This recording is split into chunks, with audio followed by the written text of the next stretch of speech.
ఏంటండి, ఏమిటో ఆలోచిస్తున్నాను అనుకుంటున్నారా? ఏం లేదండి. మనవళ్ళు మనవరాళ్ళు పిల్లలు గుర్తుకొస్తారు. వాళ్ళు నా దగ్గర లేరు అన్న బాధ ప్రతి నిమిషం నన్ను వెంటాడుతూ ఉంటుంది. కానీ ఏం చేస్తాం, పరిస్థితుల ప్రభావం, ఎవరైనా లొంగిపోవాల్సిందే కదా. అసలు ఒక్కొక్కసారి నా బాధకి అర్థమే లేదనిపిస్తుంది. ఎందుకంటే ఎవరి పొజిషన్లో వాళ్ళు చక్కగా ఉన్నారు. కానీ నా బాధ నిజమే కదా. ఇలాంటప్పుడు నాకు ఒక పాట గుర్తుకొస్తుందండి. మహాకవి రాశారు.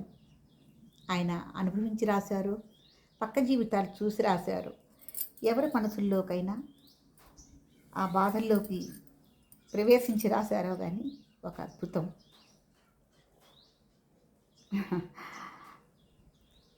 అనుబంధం ఆత్మీయత అంతా ఒక బూటకం,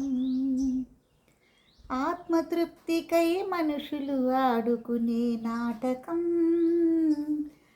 వింత నాటకం. అనుబంధం ఆత్మీయత అంతా ఒక బూటకం, మనుషులు ఆత్మతృప్తికై ఆడుకునే వింత నాటకం. అయితే వింత నాటకమే అయితే అది భగవంతుడు ఆడేదా, మనుషులు ఆడేదా? మనిషికి ఎందుకు ఈ బాధ?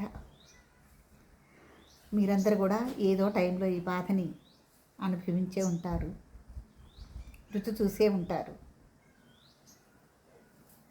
నా మాటగా మీ ముందు నేను